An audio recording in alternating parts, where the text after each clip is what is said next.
Introducing Royal Caribbean's newest ship, Icon of the Seas, the ultimate family vacation. The ultimate 6 slides, 8 neighborhoods, 0 compromise vacation. The ultimate never done that, can't wait to do it vacation. The ultimate chillin' by a different pool every day of the week vacation. This is the Icon of Vacations. Icon of the Seas, arriving in 2024. Book today. Come seek the Royal Caribbean. Ships Registry, Bahamas. Empire.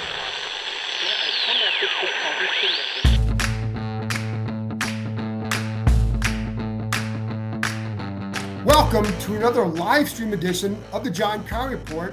Appreciate you tuning in. You're watching on YouTube. When you're watching this, you can help us out there by hitting the like button and hitting the subscribe button. You can always find us there later as part of Empire Media, A-M-P-I-R-E. Always much appreciated when you tune in. You can always read my work on ESPN.com, and you can listen to my partner over here, Bram Weinstein, on ESPN 630, the voice of the Commanders. So let's get started, Bram. A win is a win in this league. It's very hard to win in this league. It was not always pretty, still some holes, but I'm curious what you came away from Sunday's win in Atlanta, what your thoughts were, and how it pertains to this team moving forward. Real time, I didn't feel totally great about it, other than I agree with you. Just winning is really everything, and that the defense came up huge in critical spots in the second half. But then rewatching it, I know the yardage total won't seem this way, but best defensive plan, best defensive execution since week 1, personally, is what I think. And then secondarily on offense, I still think they're trying to figure out who they are and what they do. I still think they need to run the ball more. I think they need to exert their will more. The fact that Atlanta had 29 more plays than them and dominated time of possession is worrisome. But again, listen, I like the fact that that they came away with a win and the defense came up with critical plays in the second half. And, listen, I'll take it, is the way I'd put it. Well, and the funny thing is, Brandon, I've gotten a lot of this, like, well, if they had a better quarterback, well, yeah. I mean, if I was 5 inches taller, I'd be, a different person too. So they don't have a better quarterback. So to me, the plan going in was make Desmond Ridder beat you. I mean, how many times, they don't give you an asterisk next to a win because, well, Atlanta doesn't have a great quarterback. Atlanta is every bit this team's equal. They have a good defense. They have a really good running game, a good offensive line. So, you still have to make a guy beat you, and that's what they did. So I agree with you on the defensive game plan was good in that. Take away Bijan Robinson and make Desmond Ridder beat you. And they completely took Robinson out of the game. I mean, not that I'm speaking for Atlanta, but I don't know how they don't watch this and go, how did we end up throwing the ball 47 times? Like they're crazy, honestly, for doing that. So they kind of played into Washington's hands. And I'll go back to, my original kind of takeaway, which I know they gave up a lot of yards. That team does have some very high level first round pick skill position players. Drake London's really good. Drake London's, they're going to make plays, so I don't get overly concerned about them. Like the first touchdown they scored, that was an NFL throw, to Kyle Pitts. Like, I'm not going to be upset about that. Kyle Pitts being locked on either Barton or Davis, he's going to win some of those. Like, I'm okay with that. Drake London coming down with a crazy contested catch. I'm okay with that. Like, these are really good players that they played up against. I'm all right with all that. It's the other stuff that was happening for the last 3, 4, 5 weeks that, like, the edge contain was problematic. The line wasn't getting pressure. And in this case, the edge control was far better than it's been. It actually falls right in line with what typically happens previously in the last few seasons under Ron Rivera and Jack Del Rio. The edge contain of the defense seems to kind of hit its stride right about now. And boy, did they need it against this particular team. So I thought Chase Young was more disciplined. I thought Casey Tuhill and James Smith-Williams are always very reliable to make a few plays here or there that kind of can help turn a game or mess up a drive. I thought John Allen was more active than he's been in a few weeks, and I really do feel like the heartbeat of this team is the interior defensive line. And not that they haven't been good, they just haven't been as impactful as I'm used to seeing them the last few weeks. I thought Allen showed up a lot more this week. I thought Cody Barton had a very good game, extremely active. Barton's best game. Ball. And, like the reality with the secondary was they did need to give Emmanuel Forbes a break. That is not going to make the type of high-end plays that they hope Forbes will make, but he's steady.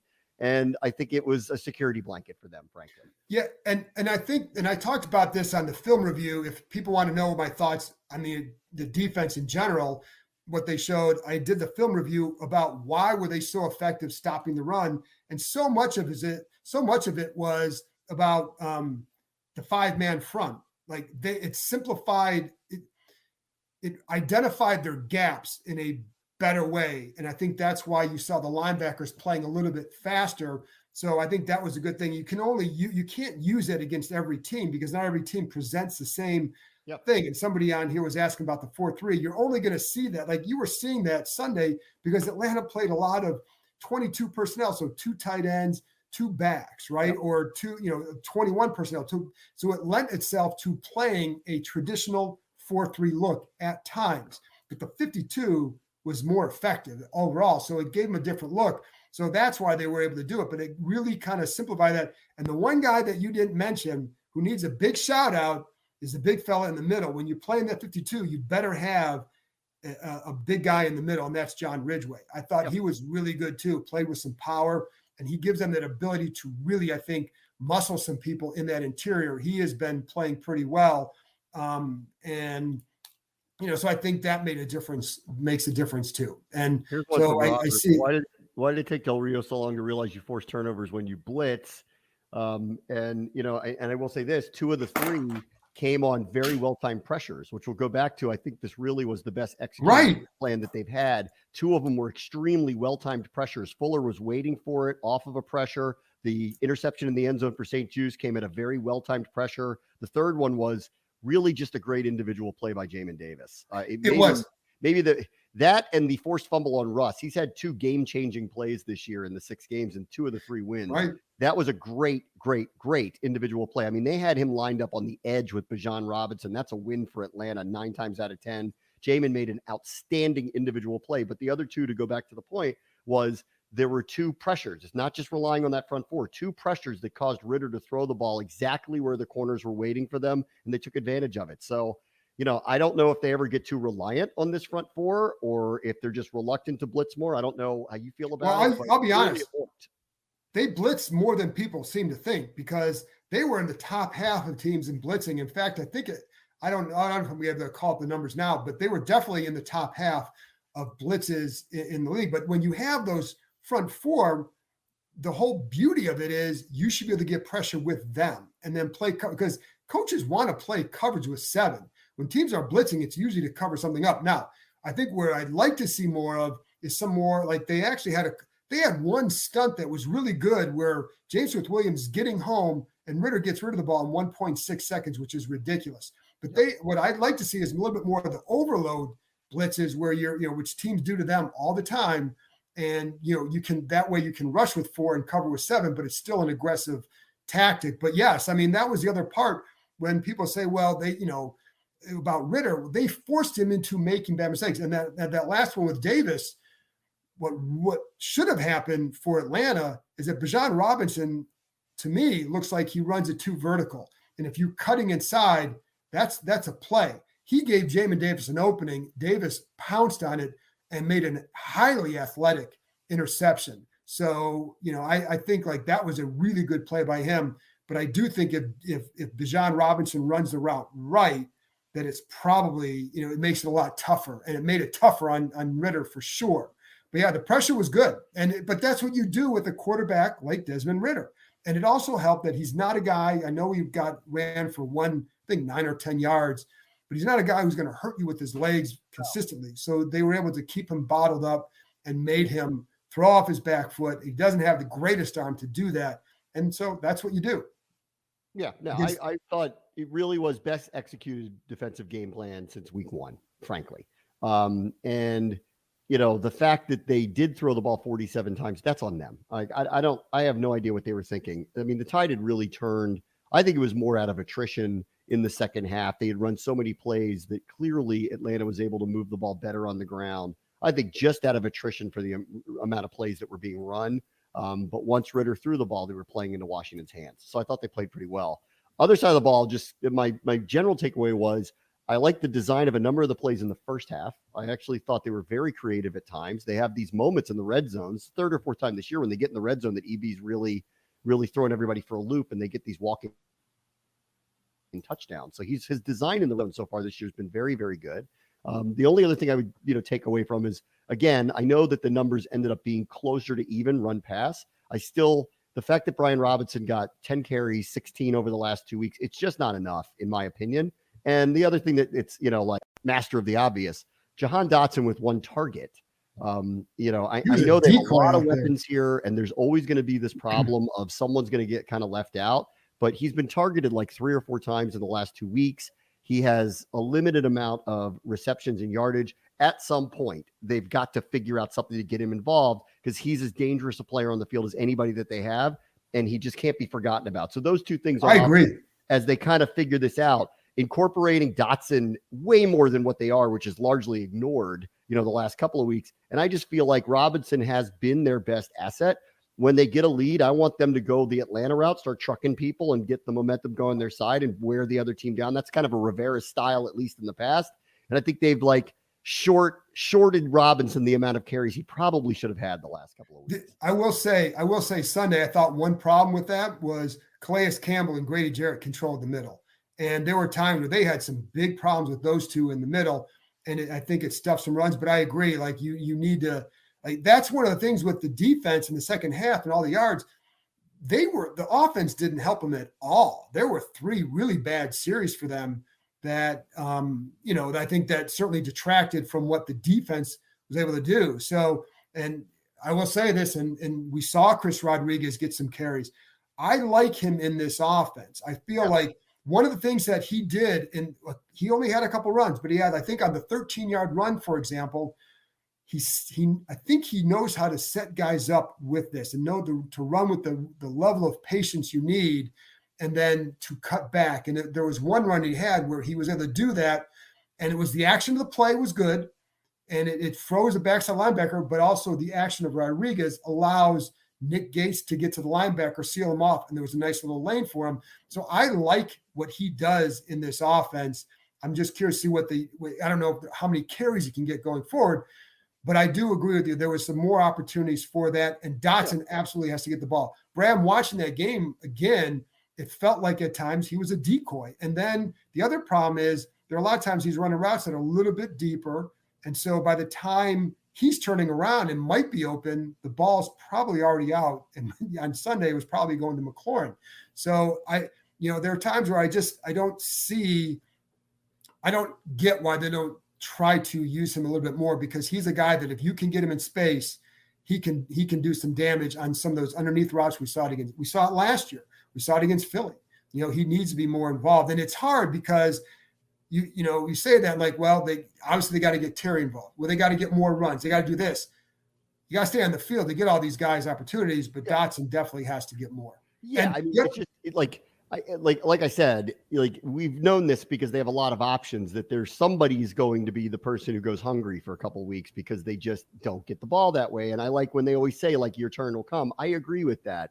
But someone of his level being targeted literally once, doesn't feel right. Off of the week before where he'd been targeted just a couple of times, off of his stats for the year are averaging 2 catches and 27 yards a game. We've got to find a way to unlock him. He's too talented. I guess the point is we got to find a way to get him the ball more. In the same way the first couple of weeks when everybody said you got to throw the ball to Terry, more. Of course, he's your number one receiver. So, I think this is all still very much, this offense, very much a work in progress. It can get off, it can get derailed very quickly, dependent on game conditions. We saw this against the Bears where they just didn't run the ball at all for long stretches of time. There's a couple of players that are getting lost in it. Hopefully they'll reemerge. Do they use their best asset, at critical points like Robinson? I would argue no at this point, but they are scoring more points than they did a year ago. Their quarterbacking play is a lot better than it has been in the last couple of years. I think Hal is a very good decision maker. In fact, last week in the late second half was really one of the first times that, in my view, that he actually forced a few throws. I haven't seen him do very much of that. I actually like his decision making, but I think he tried to force a couple to Terry late to try to extend some drives. That one where he's double covered. Yes, instead of sticking to what has kind of Logan underneath. People are like, why is Logan Thomas getting all the targets? Well, he's reading the play, and that's where the ball's supposed to go. That's what I want my quarterback to do. In this particular case, there was the first time that I saw him, I felt like he forced a couple, which was unusual to see out of him. Largely, I like most of his decision-making. Does he hang onto the ball too long sometimes? Yes. Did that attribute to a couple of sacks again? Yes. Like, it's not all on the line. It's a little bit on him as he kind of grows, but largely I like his decision-making overall. And so I'm just hoping, so that pushes it back, in my opinion, on EB. How do we unlock Jahan? How do we unlock Diami? How do we unlock some of the deeper threats on this team? Because we just haven't seen much of it yet. And in the case of Dotson, come on, he's got to get the ball more. He's too dangerous. He's got to get the ball more. Well, and I would say in Diami's case, they've been going to him a couple of times. He's had a couple of those deep balls, and against Chicago, it wasn't a good throw. You've got to lead him out there, and you threw it over. You've got to lead him to the open spot. Last week, he had a shot. And, I think with Jahan, people wondered about the drop. It's not like you're not calling – if you're worried about the guys out there and they're driving the ball, you're not putting them out on the field. It's not about that. It's about creating opportunities for them. Yes. And that's what they haven't done for Jahan. And again, I don't want to just – you need to get the ball to Terry. Like, first and foremost, I'm getting the ball to Terry and I'm getting it to him early because I think they operate better when he gets the ball early. I agree. But I'm definitely going to make some plays in there for Jahan. And sometimes it's not just calling the play. I'm going to call this play for Jahan because you might call it for that somebody think this is a good play for him. And then the coverage shifts. So you might see something. And so that play that you think is designed for him is going somewhere else because of, for whatever reason. So the kid is talented. But I do think the other day when I was watching it, there's a lot of times his routes were a little bit deeper than clearly they wanted to get Terry underneath. I also wonder too, like when the Eagles played a lot of zone against them, and I think that suited him well. I think Terry does well against man coverage, and I think that was a big reason for that 11 targets the other day. And you saw that, like, he gets off the line a little bit better, a little bit more physical than what Jahan's going to do against that man coverage. This episode is brought to you by Chevrolet. Now's your chance to support a team with real grit. The Chevy ZR2 family of off-road trucks. The first ever Silverado HD ZR2 joins the all-new Colorado ZR2 and the Silverado ZR2 for a commanding lineup of off-road ready trucks, equipped to take on anything this season throws their way. Visit Chevy.com to learn more. This episode is brought to you by Columbia Sportswear. It's snowing again, and that wind chill is killer. But you're not worried about that because you shop the Omni Heat Infinity Collection. It's warmth perfected with tiny gold dots that reflect your body heat inside and protect you from the cold outside. No snow or chilly temps can stop you now. Go out anyway. Shop the Omni Heat Infinity Collection now at Columbia.com/infinity. Talking about this early in the spring and the summer. I totally agree with this. Like, I know everybody's really excited about the enemy. I also am excited about what he's going to produce. But like, I think we both agree, and you started harping on this very early. Like, we need to give them time to figure out. Yes. So what I want to see is what this offense is in the second half of the season, because right now it does read week to week to week that they're figuring out what they're good at. They're figuring out who they are. We're also dealing with a young quarterback who I actually think has exceeded expectations, frankly. Like, I know the sack numbers are really awful looking, and he does have some picks and all that stuff. But frankly, like, I do, think he's playing very well. It's as good as I could have hoped, honestly, really. Yeah. Decision-making and his abilities out there. None of this is too big for him. He's extremely accurate in general, which is why I think he forced a couple last week, because it's not like him to force a couple of things, and that's what he did. But I agree with you. Like, we have to be patient, which is why this whole year all along, not that I want to get into ownership or changes or all that stuff, but like this whole year all along, what concerned me about all the changes was we all know what's in the air and we all know what's on the line here. The ground needs to not be shaky for all of this to develop, to allow EB to figure out what they're good at, to allow Hal to mature, to allow the line to figure him out a little bit, to allow the run pass balance to work itself out, to find spaces for all of the playmakers to have their roles. Like, it was just going to take some time. And I feel like this win, to me, I don't care how they got it, is a massive relief, because I was very concerned at if they had 2-4, very concerned that we'd start having some haywire, wild west stuff going on out there. It's every man for himself, and people are worried about jobs. And that's why this win, and maybe that punt return, saved the season Yes. now, because they had to calm the waters down, get a win back to 500, and get everybody calmed down again and just kind of stay on the same page. And while this is a new organization, like the new ownership, it's an organization in transition for that reason. Like we're not going to move past that until we know what's going on with this group. And so like this group, the coaching staff has to win. And if they don't, so that's why I say this is an organization in transition as much as it is. It's not just everything's new. You have new over here as the owner, but you got the old guys or the old guard, I guess, still having to win to keep their job. So, so that's a big deal. And so I agree with you. Like if they didn't win that game, you started to worry about like what's going to happen next, because like, the Giants are struggling right now and their offensive line is banged up. We don't know if Daniel Jones is going to play, et cetera, et cetera, et cetera. But we also know how things often go for this team in the Meadowlands. So you could not put yourself in that position. They had to win that game. The other thing I want to go back to though, Bram, is some of the coverage stuff, because this is something too, that this is the area where when Rivera talks about details, this is part of it. Now, to do your job, there's a lot of it's like with the defensive line, you've got to do your job because they're the bell cows, they're the anchors of this franchise, of this defense especially. But the secondary continues to have coverage mishaps. And there was the one on the 4th and 4 where it looks like it's a cover 0 and you don't have it, they're not locked up on guy man, whether it's Cam Curl or was I think Jamin Davis supposed to blitz on the play. I don't know for sure, but there was a mishap. Then you had on the first Kendall Fuller interception, somebody pointed this out to me on Twitter. I'm watching Kendall, I'm watching the pressure, but on the other side, you have 2 receivers versus 1 defensive back. Somebody blitzed on the play that I don't think was supposed to. That stuff can't keep happening. And some of that, maybe some youth, a little bit. Butler's still young. You have Quan Martin out there. But it can't keep happening, because when you're going to face a better passing attack, and if they see that, you're going to look for things, right? So that's the stuff that they have to shore up if they want to take that next step or to get back to where they were as a defense at the end of last year. The other thing too, which was a nice surprise, was I was actually very concerned on punt coverage.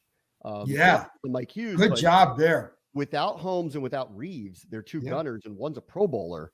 And we already know they've had trouble with punt coverage this year. I was really concerned that Atlanta was going to flip the field on a play, even with Hughes, who's not dangerous. Quan Martin, Tariq Castro-Fields, over and over. And then, of course, the Crowder return. To me, really, if this season turns around, that's going to be the play. I mean, frankly, it's going to be the play I'm going to point back to and go, this turned it all around. It was the most important thing that had happened to them in a month. Since the Jamin Davis strip fumble of Russell Wilson. Yeah. We wouldn't be saying that had they won the Philadelphia game, but I guess, we'd go back to scoring a touchdown with no time left on the clock to send it to overtime had they won the game. I think we point to that, but because they've had the 3 straight losses and things were kind of spiraling and the vultures started circling, that Jamison Crowder punt return came right on time for this team in so many ways, and that they cashed it in, never relinquished the lead again. If they turn this around and if they become a playoff team, I'm going to look back at that as the moment where it all changed. So you're saying that Dax Milne might not get his job back? I think so. Doubt it. Listen, it's been fun to have Jamison Crowder back because I always liked him. But the funny thing is, watching him at the end of that return looked a little bit gassed. And he even said after the game that it's like he should have been stretching out on the sidelines a little bit, and it bothered him the whole game that he couldn't finish it off. But they've actually, that wasn't, it was a 20-yard return against the Bears. That was a good return. He had I think a 14-yarder he said against the Eagles that he pointed out, you get 10 yards, that's great as a returner in this league. And so they've been close to a couple of things, but he just does such a good job. And it's funny because when he was here the first time, he had 1 year where he was really good returning punts and a couple of years where he just wasn't very good. But man, he's been really good for them so far. And that's been I think there are a lot of other guys too that contributed. Somebody brought up Danny Johnson. He had a nice game. And and this is one play I put up on the film review, Bram, that 4th down, the 1 4th down that he broke up, he plays it textbook. It was inside leverage. and Pitts is against him. It's a bigger guy. Danny Johnson is not a big guy, but he plays a perfect leverage, plays inside, knocks the ball away. Ritter, you can say, like, if you have you got to get the ball up there, but man, Johnson was in the right spot, and that's what you need to see. He's been very steady for them. Yeah. And like, I don't want to go all the way back to last year, but he was the surprise cut of the end of last summer when they I agree. Guys who hadn't even never made sense. It burned them early in the season by going with some young, inexperienced guys over a steady player like him. Instacart helps you get beer and wine delivered in as fast as an hour. So, whether you need to fill the cooler for tailgate season or fill your glass for Pinot by the fire season, you can save time by getting fall sips delivered in just a few clicks. Visit instacart.com or download the app to get free delivery on your first 3 orders. Offer valid for a limited time. Minimum order $10. Additional terms apply. Must be 21 or over for alcohol delivery where available. Instacart. Add life to cart. Apple Card is the credit card created by Apple. You earn 3% daily cash back up front when you use it to buy a new iPhone 15, AirPods, or any products at Apple. And you can automatically grow your daily cash at 4.15% annual percentage yield when you open a high-yield savings account. Apply for Apple Card in the Wallet app on iPhone. Apple Card subject to credit approval. Savings is available to Apple Card owners subject to eligibility. Savings accounts by Goldman Sachs Bank USA, member FDIC. Terms apply. Which kind of leads us back to this, which is Emmanuel Forbes did not play a defensive snap this past weekend. I was told on Friday, don't expect him to play much. I didn't know it would end up being 0. That's what it ended up being. What do you think? Like, what's his short-term future? Well, I think short-term, I think you're going to see until they start to see more what they want to see, consistency with your technique. And so the only way he can show it now is during the week when you're getting reps. But that's been the big bugaboo. So, yeah, I would say early last week that probably wasn't going to play because you can't keep making it's not just that you're getting beat. It's why are you giving up those plays? It's because your eyes aren't in the right spot. It's because you're not playing with the technique that they want him to play with. So he's got to learn all that. It will make him better when he gets to that point. And I think they're fortunate that they have Danny Johnson. And the funny thing, Bram, like we're talking to Danny Johnson after the game the other day, and Forbes is dressing right next to him. Yeah. And it was weird, not weird, because Forbes handled it well. I mean, the kid has handled this well. I think that bodes well for him. And then Danny Johnson's sitting there saying, like, yeah, he's going to go back in there. He's going to be ready. He's going to do this. I'm like, you just had this big game for yourself. And when you're talking about how this guy's going to go back in there, I thought it speaks well of Danny Johnson too, that he knows that the job is to help get this guy ready as well. I think he'll go back in there. I don't know that we'll see him this week. And I don't, then you have Philadelphia the week after. I think if I'm the coaches, you're going to want to see more consistency in using the technique, and letting him do that away from the field is probably a good thing. But the thing that bothers me, Bram, with this is that these were some of the issues that we saw this summer, especially in Baltimore. And that's where you say, like, why wasn't this focused on more, or what, you know what I mean? Why did it get to this point where with the technique? I mean, could you have done something a little bit earlier with putting Danny Johnson for him then? I mean, you know what I mean? So that's the thing that I wonder about, but I don't know. When would you put him back in? I need to talk to the coaches about it. I mean, this is an interesting week. The Giants haven't scored an offensive touchdown in 3 weeks, which is preposterous, but they haven't. They haven't scored an offensive touchdown. I don't know how they feel about how he's playing, but if there was ever a time to get him back out on the field and try to get some confidence back in him, it's against this particular team. We don't even know who their quarterback's going to be yet this weekend. And I am a sooner rather than later. I think this was a good reset for him. I agree with you. I think he's handled it very well. This is an extremely competent person. And my concern after the Eagles game is his confidence shaken. And then after the Bears game, I got very, very concerned, that's the one thing I don't want to see go away. Welcome to the NFL. Like, you took on A.J. Brown, who in my opinion is a top 5 NFL receiver, and DJ Moore, who ranks somewhere and is a clear number 1. You're going to have bad days against people like that. Like, that's going to happen. His days were particularly bad. Yes. And that's why I think they had to do what they had to do. But welcome to the NFL. And I'm okay with them giving him the reset. But this is an interesting week. So will they see another in practice to get his feet wet again on the field, because that's not A.J. Brown or DJ Moore this week. It's not an offense that's functioning even close to anything like that. So I will be curious to see what happens later this week with him. Me too. And I will say this, the goal here is to win games, not just develop Emmanuel Forbes. So if I'm other guys and I'm thinking, like, if I see like, hey, listen, Danny Johnson just did this and this guy's still not doing that, what are you doing? And the funny thing is, Bram, because his rep, obviously, listen, you don't give, first of all, other cornerbacks have been benched as rookies. Other good cornerbacks as rookies have been benched because it's a difficult position, and they put him in a difficult spot, and and you get baptism by fire, and so you don't. I think the kid can still be good. There's a lot to like about him. I think he has some elite skills and elite traits that will ultimately pay off. It's just that he's got to get there and be more consistent. But I think it's how do you respond and all that. But the funny thing is, here's a guy that they drafted to help get him turnovers. And the one game he doesn't play, they pick it off 3 times. So, and it wasn't because he wasn't out. It's just coincidence, but it's still. 2 first career receptions. That was St. Juste's first career interception. Yeah. That was Jamin's career interceptions. That was pretty good. Yeah. And that, I mean, good for St. Juste too. Like St. Juste has some tough assignments as well, because he's out there covering Kyle Pitts. He's covering in the slot. He's covering outside, and he covered like Drake London. He has good coverage on the one that London makes a really good catch. Yeah. And, it's funny because Drake London would have been here had he been there at 11 last year, but he wasn't. So he's not, and he never was going to get to that point. But anyway, what are you looking ahead, Bram?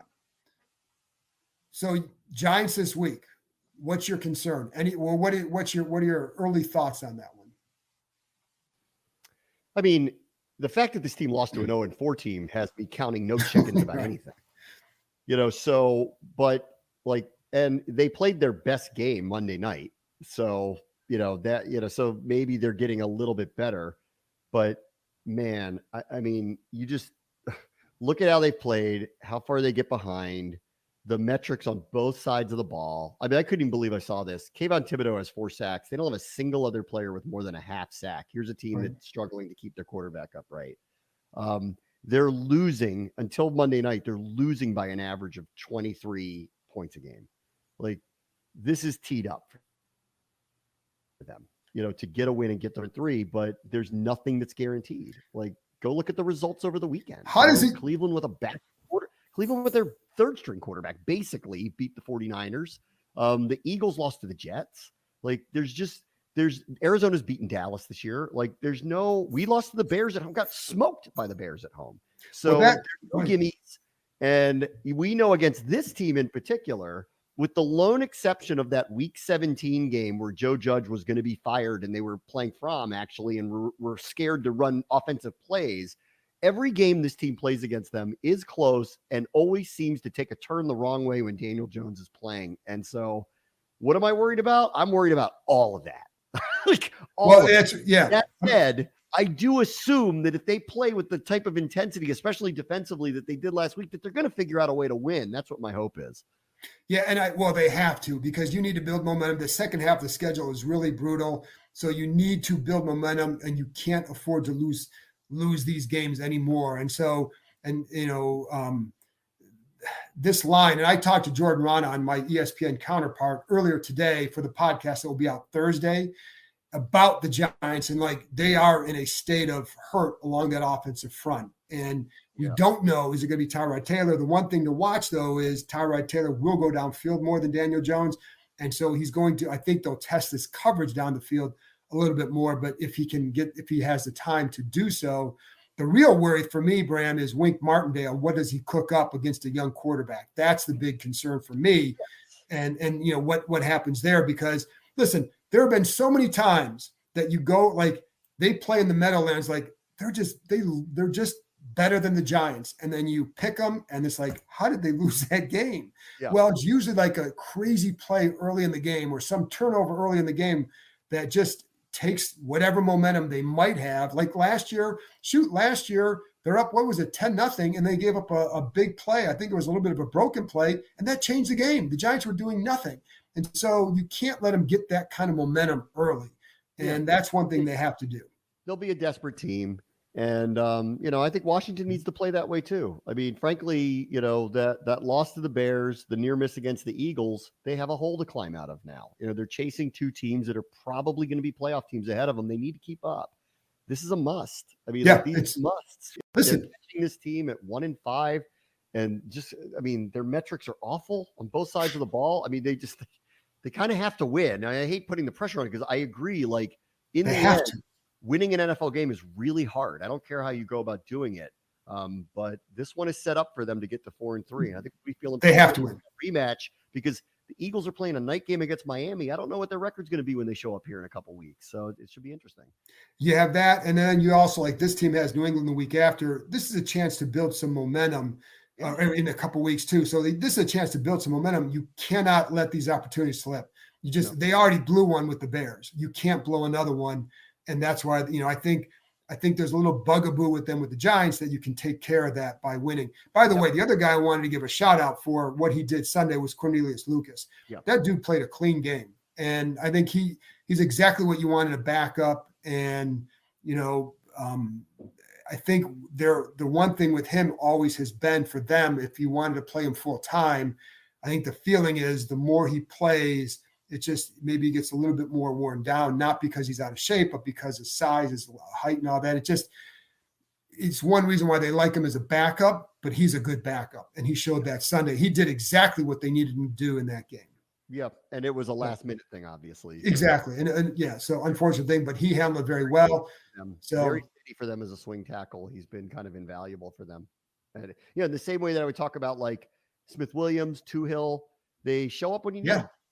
They just show up when you need them. It's funny because I think people are starting to notice that Casey Tuhill is actually a good athlete. Well, he's always been, and but when you play the way he did it, you see it more, and that's what he had to do. So anyway, Brad, you got any final thoughts? Well, I'll just give you the last one, since we mentioned Tuhill. Washington had 3 sacks last week. None of them from Chase Young, Montez Sweat, John Allen, or Deron Payne. It's a weird game, John. You never know how these things are going to go. No, and but I think that D-line, it showed its depth on Sunday, and they need to show up again this particular Sunday because they should dominate this game and build on that. And so, like, this team needs to build on a W. I don't care. Like, listen, we already said that it's hard to win the NFL, but some games you need to win. And if you want to do something this year, these are the games that you go win. And so that's why I think every game is a big game. Every game is a measuring stick, and this is another one, but they have to win this game because they have a chance then to gather some momentum. And whether or not they're playing great, the point is to keep stacking W's until you can get to that point. Can they get there? I don't know yet. There's a lot more we need to see. Anyway, Bram, thanks a lot for joining me as always. Thanks everybody for tuning in. Your comments, your questions, always appreciated. I will be back on Thursday with Jordan Ronan who covers the Giants for ESPN, talking about this game. You need to learn about the Giants. Jordan will be there with good information. I'll have some information from the locker room Wednesday. So there you go. That's it, folks. Talk to you next time.